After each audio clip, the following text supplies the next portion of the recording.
This is Solomonic Wisdom, and I want you to know something very important. You're about to enter the next level, not because I'm holding anything back, but because most people never make it this far. They stay comfortable with tactics. You're here for the operating system. Let's begin. There is a book that has influenced more leaders, more CEOs, more politicians than almost any other text in modern history. It is called The Prince, and it was written by a man named Machiavelli in 1513. If you have spent any time studying power, strategy, or influence, you have probably heard the phrase, "the ends justify the means." That comes from Machiavelli. Or maybe you have heard, "it is better to be feared than loved." That is Machiavelli too. His philosophy is simple.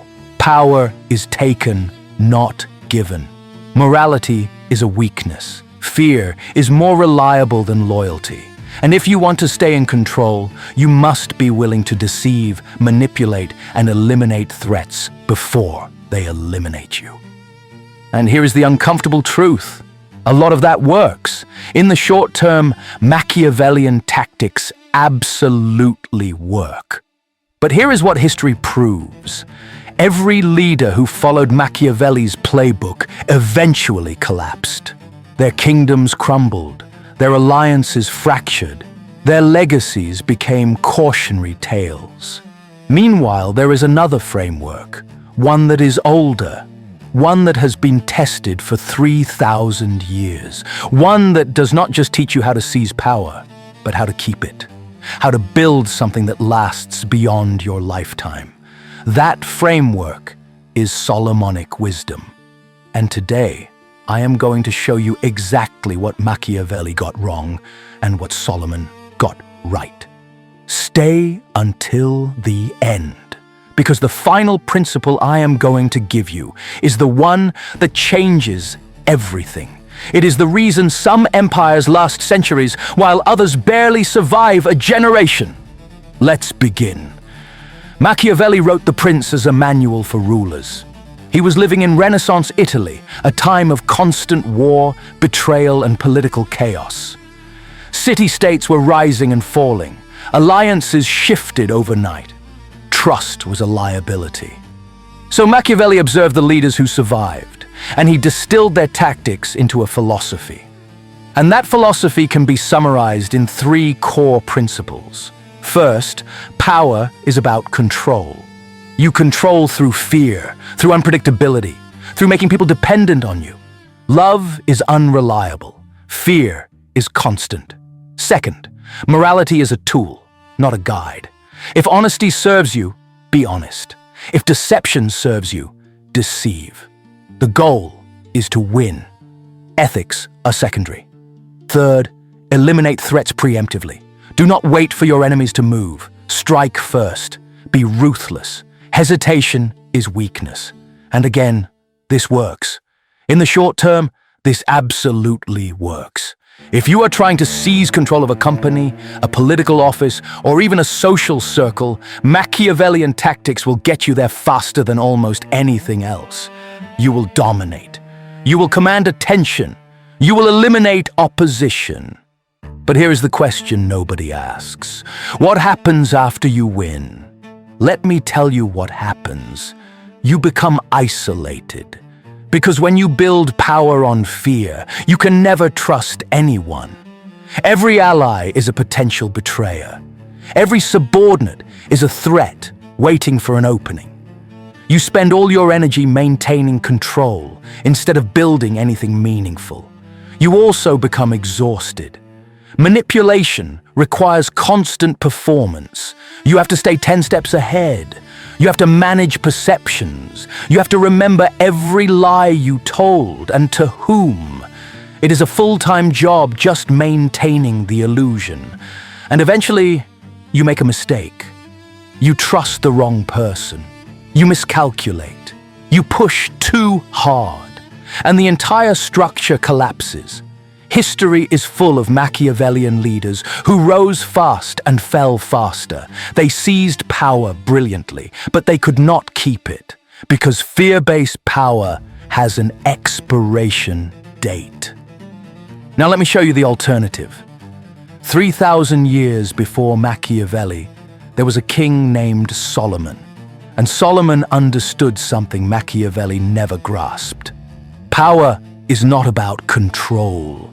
It is about positioning. Solomon did not build his kingdom through fear. He built it through alliance. He formed partnerships with surrounding nations. He married strategically to create political bonds. He invested in infrastructure, in trade routes, in systems that made everyone around him more prosperous. And because of that, people wanted him to succeed, not because they feared him, because his success was tied to their success. That is the first principle Machiavelli missed.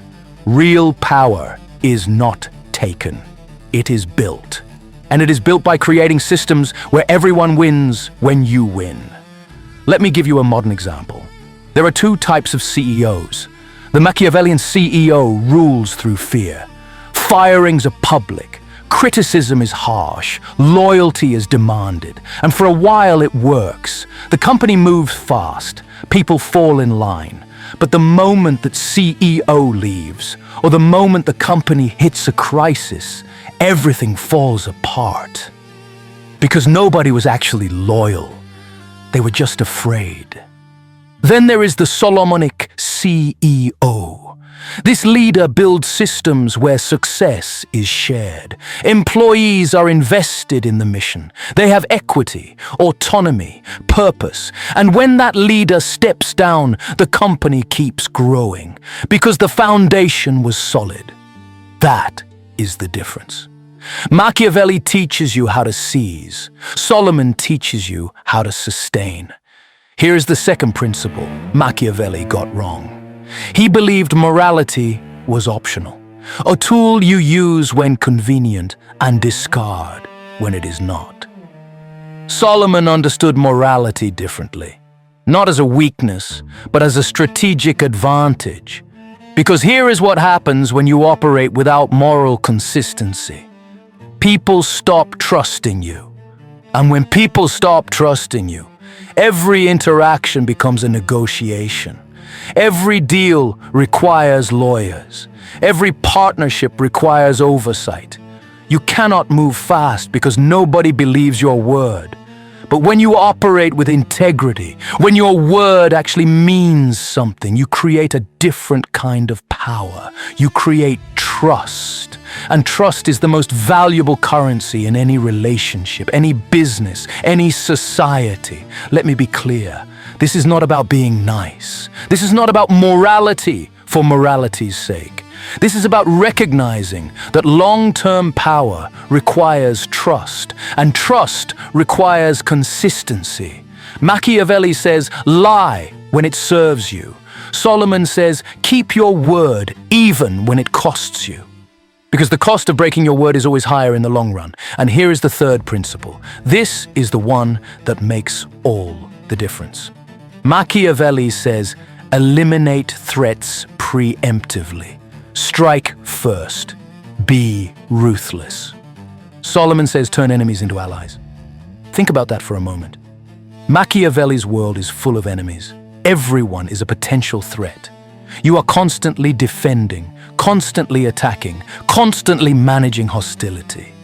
Solomon's world is full of potential partnerships. Even people who oppose you can become collaborators if you position the relationship correctly. There is a story in the Bible where two women come to Solomon, both claiming the same baby as their own. Solomon's solution was brilliant. He said, cut the baby in half and give each woman a piece. One woman agreed. The other begged him to give the baby to the other woman instead, just to save the child's life. Solomon immediately knew the real mother, because love reveals itself through sacrifice. But here is the deeper lesson. Solomon was not just solving a dispute, he was demonstrating a principle. Real authority does not come from force, it comes from wisdom.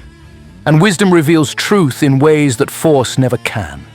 Machiavelli would have ruled by decree. Solomon ruled by discernment. And discernment builds a kind of authority that fear never will. So let me summarize what Machiavelli got wrong and what Solomon got right.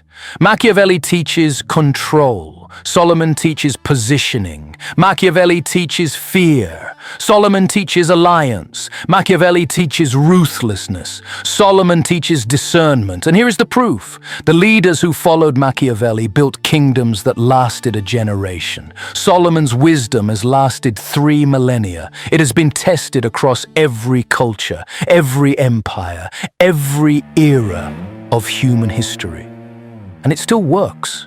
Not because it is morally superior, though it is, but because it is strategically superior. Now here is the practical application, the part you can use starting today.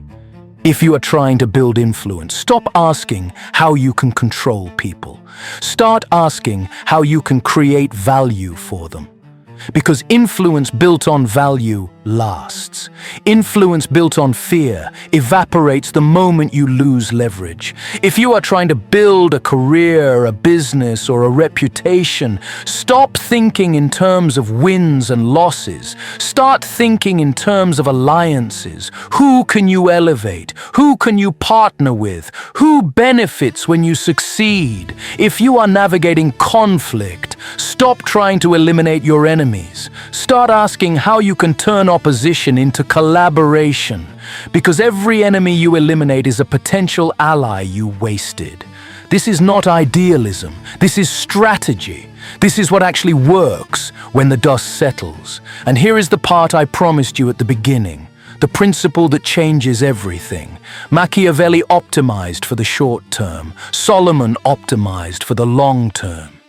Machiavelli asked, how do I win today? Solomon asked, how do I build something that my children's children will benefit from? And that shift in time horizon changes everything. Because when you think in decades instead of days, manipulation stops making sense. Fear stops making sense. Control stops making sense. What makes sense is building systems that compound, relationships that deepen, reputations that open doors you did not even know existed. That is Solomonic thinking. That is what 3,000 years of proof looks like. So here is my challenge to you. Stop studying Machiavelli. Stop learning how to manipulate, deceive, and dominate. Start studying Solomon. Start learning how to position, build, and sustain. Because the world does not need more Machiavellian tacticians. It needs more Solomonic strategists. And I'm giving you this framework for free. No paywall, no membership, no hidden levels. Because wisdom should not be commodified. And if you made it this far, you are exactly the kind of person who deserves access to it. Subscribe if you want more of this. This is just the beginning. And we are building something that lasts. Save this video to re-watch again later. This is the kind of insight dark psychology channels would charge you for. I'm giving it to you because the best way to neutralize manipulation is to raise the intelligence of the entire room. Subscribe if you want more. No paywall, just wisdom. And check out these suggested videos to continue the journey and step into the next level in the Solomonic Wisdom.